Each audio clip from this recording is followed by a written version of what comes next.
전화위복이라는 제목으로 함께 잠시 은혜 나누기를 원합니다. 요즘 이제 스마트폰을 이렇게 다 쓰는데 쓰다 보면 한 번씩 소프트웨어 업데이트 하라고 이렇게 메시지가 뜹니다. 여러분, 그때그때 바로바로 하시는 분들도 있지만 그게 상당히 좀 귀찮아요. 왜냐하면 어떤 경우에는 업데이트 내용이 크거나 많으면 꽤 오래 걸립니다. 한 5분씩 이렇게 걸리기도 하고요. 그 이상도 걸려요. 그래서 지금 설치할 거냐 아니면 다음에 할 거냐 이렇게 선택할 수 있게 돼 있기 때문에 저만 해도 그때그때 바로 안 누르고 혹시 이제 잠자리에 들었을 때 그때는 자니까 안 쓰니까 바로 설치하고 눌러놓고 자는데 낮에 활동할 때 그런 메시지가 뜨면 다음에 설치 이렇게 연기를 계속합니다. 근데 이제 그러다가 어쩔 수 없이 나중에 이제 딱 계속 뜨니까 설치를 지금 하겠다고 누르면 하필 그때 되면 꼭 마음에 지금 급한 전화가 왠지 올 것 같고 말이죠. 통 메시지도 지금 막 쏟아질 것 같고 원래 연락 하나도 안 오는데 막 그런 좀 조급한 마음이 막 듭니다. 그래서 이거 괜히 눌렀나? 다음에는 이거 바로 안 눌러야지. 막 그런 생각을 해요. 그런데 그렇게 어쩔 수 없이라도 업데이트하고 나면 핸드폰이 기능이 조금이라도 더 향상되는 업그레이드된 버전으로 이렇게 휴대폰의 성능이 좋아지게 됩니다. 오늘 우리가 읽은 이 본문의 초대 예루살렘 교회가 딱 이랬어요.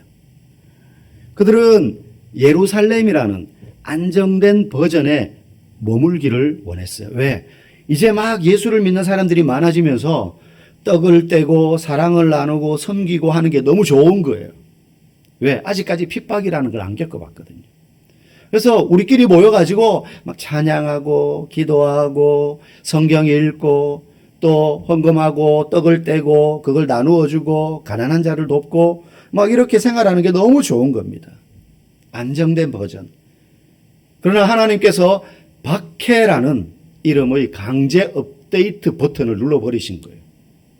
이들은 원하지 않았지만 강제 업데이트 버튼, 박해라는 핍박이라는 그 버튼을 눌러버리자 성도들은 마치 폰이 갑자기 먹통된 것처럼 카톡도 안 되고 쇼핑도 못하고 전화도 걸지도 받지도 못하는 그런 상태가 돼서 엄청 당황하면서 뿔뿔이 흩어지게 됩니다.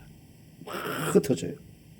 그런데 뿔뿔이 흩어지게 되어서 이제는 무너진 것 같고 위기를 맞은 것 같지만 그 결과 어떻게 되느냐? 흩어진 그 성도들이 흩어진 그 장소에서 복음을 전하게 되면서 이제는 여기 모여서 우리끼리 좋아라고 생활하던 그 안정된 버전이 빵 흩어지면서 더 넓은 지역으로 복음이 전해지고 그 결과 나중에 그런 여러 곳에 교회가 세워지게 되는 이제 사도행전 뒤편에 가면 그런 사건들이 계속 나오거든요.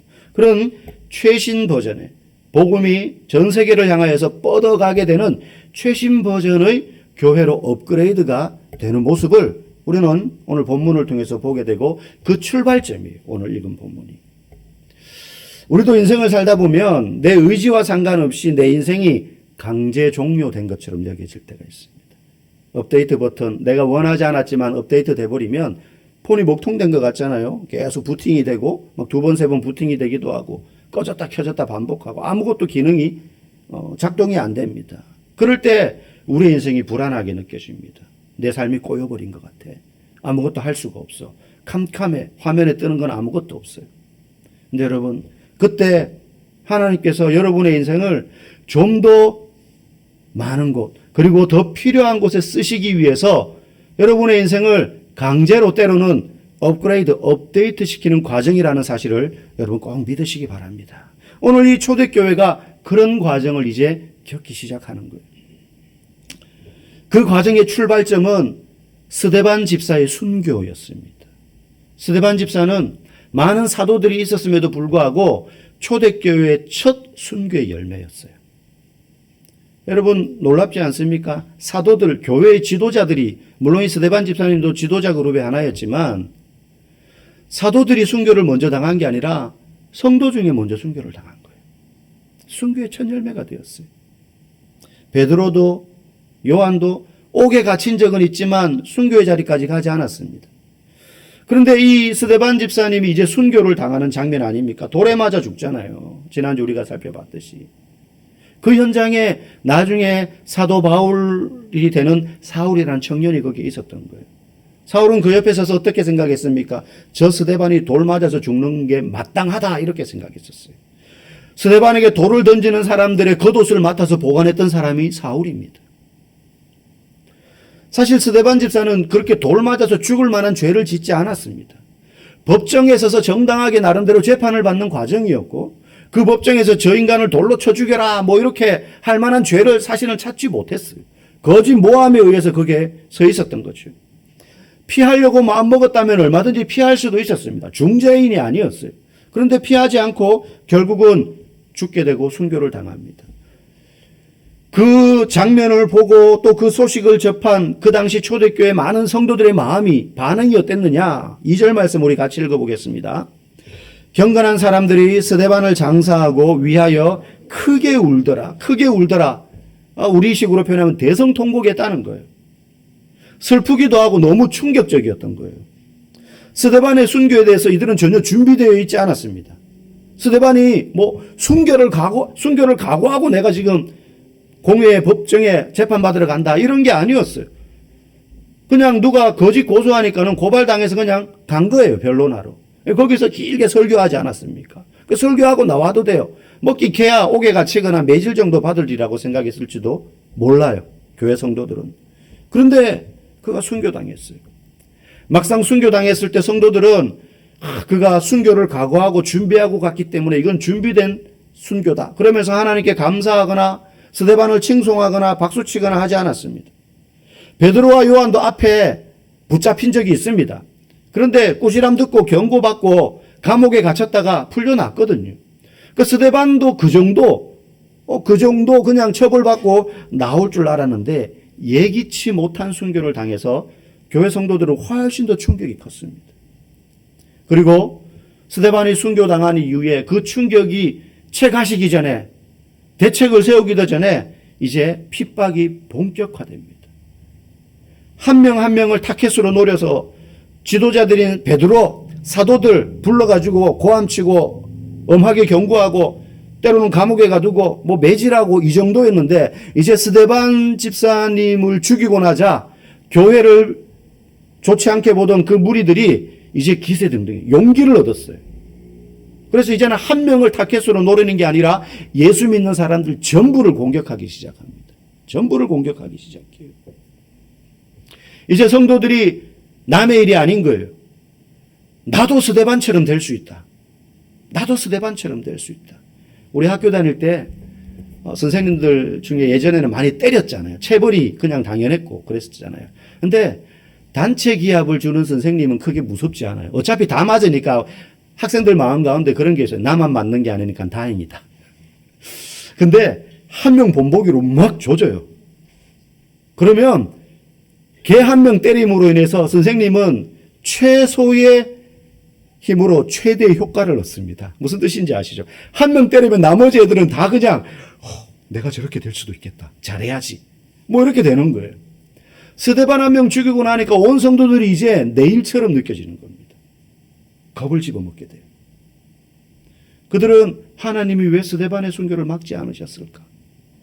아니 꼭 죽었어야 되었나? 차라리 죽지 않고 앞에 있었던 다른 집사님인 같은 교회 빌립 집사님. 이분은요 순교 안 하고 사도행전 21장에도 전도자로 나와요. 빌립 집사님처럼 그렇게 오랫동안 좀 피해 다니면서 그렇게 전도하고 사역하는 게 훨씬 낫지 않았을까? 왜 안 피하고 저렇게 순교를 당했을까? 어쩌면 그 원망은 그 결과 나도 피해를 입을 수 있게 되었어 라는 어떤 자기 보전에 대한 안전에 대한 두려움 때문에 찾아오는 걱정일 수도 있습니다. 성도들에게 이제 핍박이 본격화됩니다. 두려움이 생기고 어떻게 해야 될지 모르게 겁을 집어먹게 돼요. 어떻게 복음을 전해야 될까? 교회가 처음으로 위기를 맞게 된 거예요.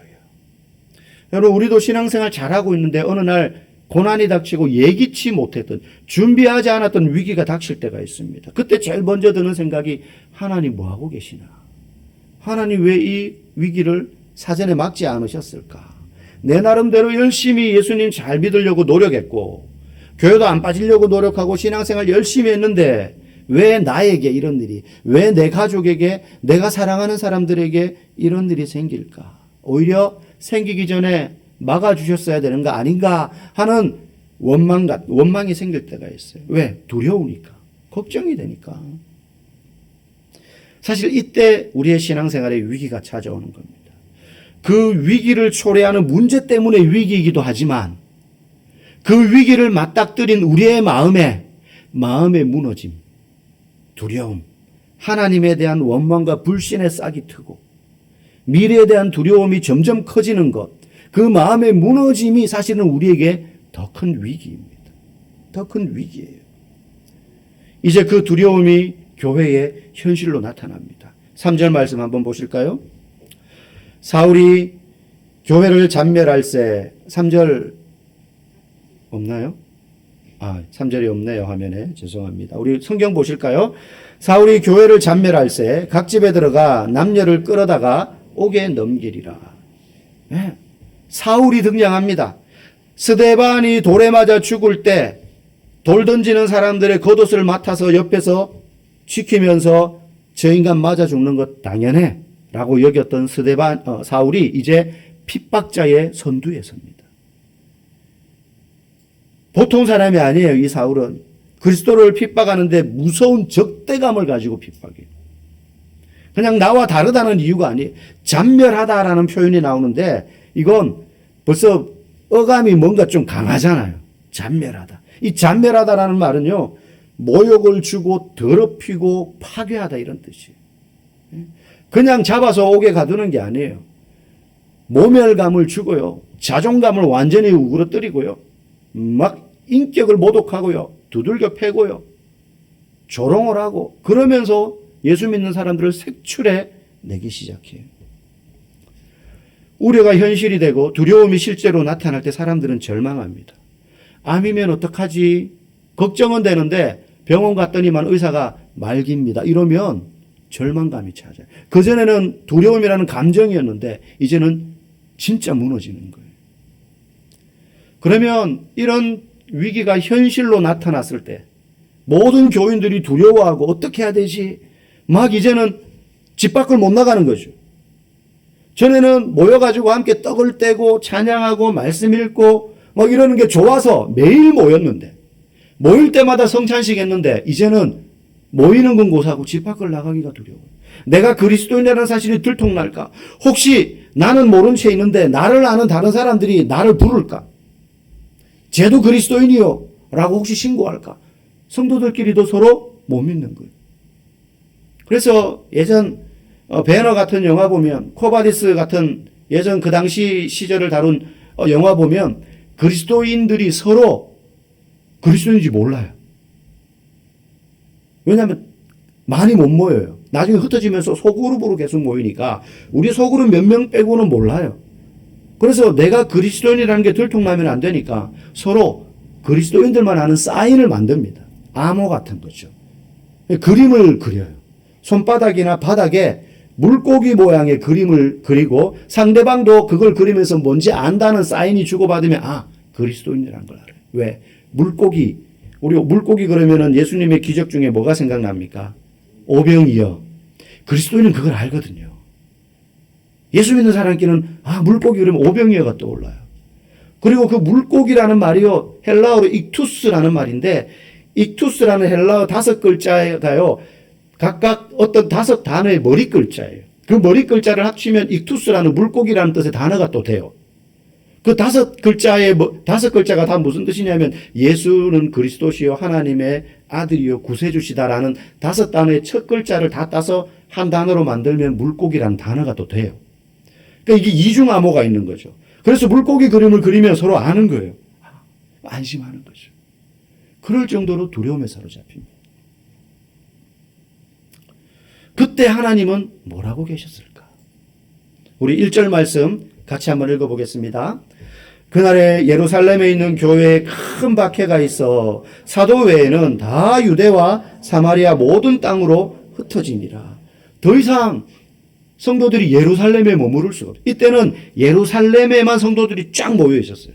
아직까지 복음이 흩어지기 전이니까. 다른 데는 교회도 없습니다. 그런데 이 무시무시한 핍박이 찾아오니까 사도들은 예루살렘에 남아있지만 그래도 교회의 지도자였기 때문에 일반 성도들은 예루살렘에서 더 이상 모일 수가 없어서 다 뿔뿔이 유대와 사마리아 전역으로 다른 지방으로 막 흩어지게 되었다는 거예요. 여러분 그렇게 흩어질 때 뭐 논밭 팔아서 그걸 돈으로 만들고 말이죠. 뭐 일터, 회사 다니던 거 그거 어떻게 다 처분하고 갈 시간 없어요. 그야말로 야반도주하는 거예요. 보따리 하나 싸들고. 우리 지금 대만에 사역하시는 우리 정영기 선교사님 또 김종윤 선교사님 저희가 이렇게 후원을 하지 않습니까? 그분들이 원래는 중국에서 두 분 다 사역하던 분들이셨어요. 애초에 파송은 중국에 받아요. 조금 이따 중국 이야기도 하겠지만. 근데 시진핑이 교회를 엄청 매스컴에는 안 나오죠. 은밀하게. 십자가 다 철거시키고요. 공안에서 다 압니다. 이미 입국할 때 저 사람 선교사로 온 사람들이다. 그런데 눈에 뭐 이렇게 왕성하게 막 자기들 정책에 거슬리지 않으면 그냥 내버려 두고 있는 거예요. 그러다가 정책이 바뀌면서 다 쫓아내. 그러면 어떤 선교사님들은 어떤 식으로 추방당하느냐 하면 밤에 와요 그냥 공안이. 자고 있는데. 그래서 아무 말도 안 하고 팔짱 딱 끼고 수갑 채워가지고 끌고 갑니다. 가족이 있는데 남편만 데리고 가는 거예요. 그리고 여선교사님은 여자 공안이 와서 다른 데로 또 데리고 가요. 그래가지고 그날 밤 가장 빠른 비행기 티켓을 줘요. 지금 당장 떠나라. 그게 한국이 아니에요. 행선지가. 어딘지 몰라. 그냥 줘요. 그래서 집에 가서 뭐 그동안 사역했던 거 자료 정리하고 뭐 여러 가지 정리할 게 있을 거 아니에요. 살림살이. 정리 못 합니다. 그 자리에 공안이 주는 티켓 받고 바로 공항을 가야 돼요. 그러면 그 티켓 받고 일본에 떨어질 수도 있고 대만에 갈 수도 있고 싱가포르 갈 수도 있고 말레이시아 갈 수도 있는 거예요. 제일 빠른 티켓 그냥 줘요. 가족들이 딴 데로 가는 거예요. 근데 나중에 막 거쳐서 만나서 한국으로 들어오신 분들이 많아요. 핍박을 받아가지고 성도들이 흩어지는데 야반도주 하는 거예요. 뭐 여유있게 땅 처분하고 집 처분하고 사직서 내고 이런 거 없어요. 장사하던 거 뭐 좀 정리하고 밀린 돈 못 받은 거 받고 이런 거 없어요. 다 놓고 떠나는 겁니다. 빈털터리 보따리 하나 들고. 그런데 여기서 반전이 일어납니다. 우리 4절 말씀 읽어보겠습니다. 그 흩어진 사람들이 두루다니며 복음의 말씀을 전할세. 두려워서 흩어지는데 흩어진 그곳에서도 복음을 전했더라는 거예요. 복음을 전했더라는 거예요. 여러분 누가 이들을 지금 흩어지게 했습니까? 언뜻 보면 하나님이 하셨나 싶어요. 잘 안 보이죠. 그냥 얼핏 보면 유대인들의 핍박에 의해서 흩어진 것처럼 보입니다. 자연스럽죠. 그렇게 보입니다. 핍박의 결과로 어쩔 수 없이 도망가는 거예요. 그런데 이들의 흩어짐이 어떤 결과를 낳았어요? 복음을 더 넓은 지역으로. 그전에는 예루살렘으로 요 안에서만 복음이 뱅뱅 돌았는데 이제는 그 복음을 듣지 못했던 예수의 부활 소식을 듣지 못했던 다른 지역에도 복음이 전해지게 되었습니다. 흩어지게 되었다. 여러분 흩어지다라는 이 말이요 헬라어에는요 씨앗이라는 말과 같이 연관이 되어 있어요. 씨앗. 여러분 민들레 이제 좀 있으면 민들레 피는 계절이 오잖아요. 그럼 홀씨가 생기지 않습니까? 하얗게. 어릴 때 그런 장난 많이 해보셨잖아요. 그죠? 이게 신기해요. 근데 이렇게 안 불어도 한번 봄바람이 강풍이 확 불면 막 흩날립니다. 그죠? 하얗게 둥둥 떠다닙니다. 그게요, 민들레 입장에서는 난데없는 날벼락이죠. 이렇게 있는데, 예쁘잖아요. 소담한 그 솜사탕 같은 민들레 씨앗이 이렇게 모여 있는데, 바람에 확 날아가면 나중에 볼품없는 꽃대만 남아요. 그 아무도 거들떠 보지 않고, 그게 민들레인지 뭔지 관심도 없습니다. 그런데 그게 민들레의 끝이 아니에요. 바람이 확 불어가지고 꽃잎이 다 찢어 발겨지는 것 같지만, 아무 볼품 없어지는 꽃대만 남아서 쓸모없어 보이지만 사실은 그 홀씨가 흩어지면서 어떻게 됩니까? 다음에 민들레가 없던 지역에도 민들레가 쫙 피어오르게 되는 씨앗이 되는 거예요. 꽃을 피어내더라는 거죠. 오늘 이 흩어진 성도들이 바로 민들레 씨앗이에요. 민들레 씨앗이에요. 박해라는 강풍이 불었습니다. 준비하지 못했고 예기치 못했어요. 그래서 성도들을 찢어놓은 것 같습니다. 야반도주했습니다. 그런데 하나님은 그 바람을 이용해서 복음의 씨앗을 사마리아 전역으로 유대 전역으로 뿌려지게, 흩뿌리게 만드셨던 거예요. 그래서 이들이 당하던 핍박이 위기요, 흩어진 것처럼 보이지만 이 흩어짐은 하나님의 교회 간의 뜻 안에 있었던 일이고, 이 일로 인해서 오히려 복음은 더 넓은 예루살렘의 문턱을 넘어서서 더 넓은 지역으로 뿌려지게 되는 거죠. 아마 핍박을 피해서 흩어지는 성도들도 그 당시에는 그런 걸 몰랐을 거예요. 당연히. 어쩌면 하나님을 원망하기도 했고 두려워서 살려고 도망갔던 사람들이 아마 대부분일 거예요. 왜 이런 일이 생겼나? 정말 좋았는데, 너무너무 즐겁고 신앙생활하는 게 기뻤는데 왜 이런 일이? 내가 예수 잘 믿었는데 사업이 망해버려가지고 부도 나가지고 도망가고 가족들이 번쩍번쩍거리는 좋은 집에 살다가 월세방으로 살아야 되고 이전에 살던 생활과 완전히 다른 지역에 가서 다시 제로부터 시작해야 되고 이런 위기를 겪을 때 마음에 원망이 들고 두려움과 슬픔이 찾아오지만 그 당시에는 그랬지만 시간이 지나면서 복음이 더 넓은 지역으로 퍼져나가고 그곳에 교회가 세워지고 하는 것을 보면서 뒤늦게 이들도 하나님이 일하고 계시구나라는 것을 깨닫는 거죠. 이게 믿음으로 보는 것입니다. 믿음으로 보는 것입니다. 저와 여러분들이 이런 믿음의 안목을 가질 수 있기를 주님의 이름으로 간절히 축복합니다. 인생의 위기가 찾아올 때 그런 시각으로 하나님이 어떻게 일하시는 것인가를 면밀히 쫓아가며 내 인생을 살펴볼 수 있을 때 그때 우리에게 소망이 생기는 것입니다. 1949년에 중국이 완전히 공산화되면서 중국 내 선교사들을 모조리 추방합니다. 잔인한 박해가 시작됩니다. 그때 중국 내 기독교인의 숫자를 70만 명 정도로 추산했어요. 아주 소수죠. 이미 명나라 이전에 중국에는 경교라는 이름으로 복음이 들어갔습니다. 엄청 일찍 들어간 거예요. 거기에 비하면 초라한 수준이죠. 선교사들은 중국이 이제 공산화되면서 공산 이념과 기독교는 완전히 상극이잖아요. 그래서 다 추방당하면서 그 당시만 해도 대부분 서양 선교사들이었거든요. 중국 선교는 이제 끝났다고 생각했어요. 이제 중국은 끝장이다. 그런데 1978년 중국이 개혁 개방 정책을 펴면서 표면적으로 종교의 자유를 인정합니다. 왜냐하면 서양의 경제를 받아들여야 되기 때문에, 협력을 해야 되기 때문에. 그래서 표면적으로 종교의 자유가 인정되면서 다시 선교사들이 들어가기 시작해요.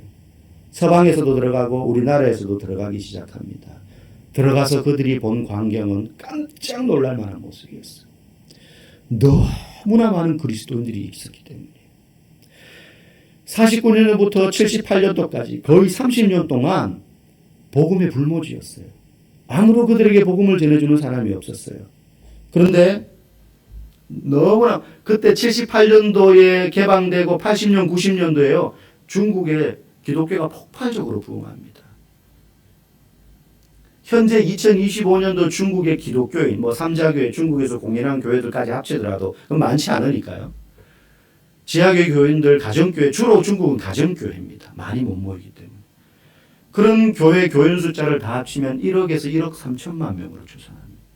놀랍게도 전 세계에서 기독교인이 가장 많은 국가 탑5 안에 들어가요. 탑5 안에 들어가요. 여러분, 중국 공산당 당원 숫자가 몇 명인 줄 아세요? 1억이 안 됩니다. 중국은 공산당 일당 독재 아니에요? 아닙니다. 중국에 당이 8개인가 9개 있어요. 물론 다 공산당의 위성 정당이지만 중국은 공산당 당원이 되는 게 쉽지 않습니다. 쉽지 않아요. 조건이 까다로워요. 엄청 투철한 사람들. 공산당 당원이 1억이 안 돼요. 근데 기독교인 숫자가 1억 3천만 명으로 추산합니다. 정확하지는 않지만. 최소 8천만 명. 최소 8천만 명. 2030년에는 좀 성장세가 둔화되긴 했지만 2030년에서 35년경 사이에는 중국 기독교인 숫자를 2억 4천만 명 정도가 될 것이라고 학자들이 많이 예측을 해요. 그러면 전 세계에서 기독교 인구가 가장 많은 국가가 돼요. 중국이. 아이러니하죠. 현재 중국은 계속해서 십자가를 철거하고 있습니다. 이에 대해 중국 내에 기독교인이 가장 많은 성, 거기는 중국은 성이라고 이야기하잖아요. 그죠? 윈저우 성, 그 성에 기독교인이 가장 많아요. 중국 내에서. 윈조우 성의 기독교 역사학자 중에 한 명 푸고용이라는 학자는요, 이렇게 말해요. 눈에 보이는 십자가 계속 철거하거든요. 눈에 보이는 십자가는 공산당이 없앨 수 있지만 눈에 보이지 않는 예수에 대한 믿음은 없앨 수 없다. 계속해서 전파되는 거예요. 핍박하고 흩어지고 흐트러뜨리는데 계속 복음이 전해지는 겁니다. 여러분, 오늘 본문이 우리에게 보여주는 명확한 장면은 스데반이 순교하고 교회가 핍박을 당해서 성도들이 뿔뿔이 흩어졌구나가 아니에요. 그 과정 속에 그 껍질을 벗기고 그 속에 하나님이 놀랍게 일하고 계신다는 거예요. 우리가 볼 때 핍박과 고난이 찾아와서 위기를 맞고 고난을 당한 것 같지만 그 위기조차, 그 고난조차 하나님이 기회로 만드시는 전화위복으로 삼으시더라.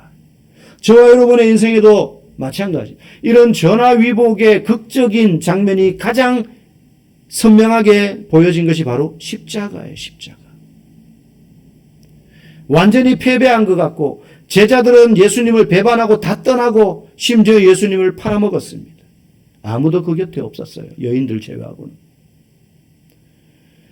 죽음이 이긴 것 같고 죄가 승리한 것 같았고 그 고난이 현실화되었고 모든 사람들은 두려워서 도망을 갔지만 그 절체절명의 위기를 하나님은 십자가 부활의 기회로 바꾸신 거예요.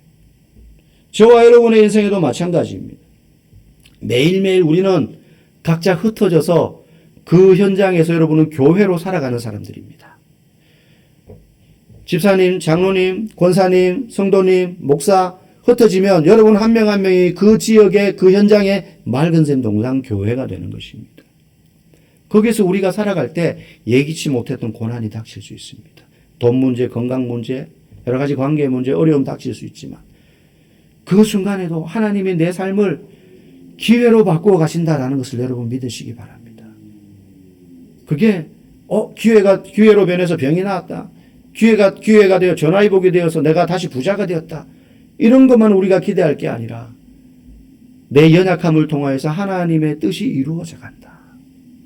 보잘것없는 꽃대만 남은 민들레지만 흩어뿌린 그 씨앗으로 인하여서 나로 말미암아 복음이 전해진다. 여러분의 인생을 위기를 기회로 바꾸시는 그 전화위복의 하나님, 그 하나님의 강력한 손길이 저와 여러분의 인생을 붙잡고 살아갈 수 있기를 주의 이름으로 간절히 축복합니다.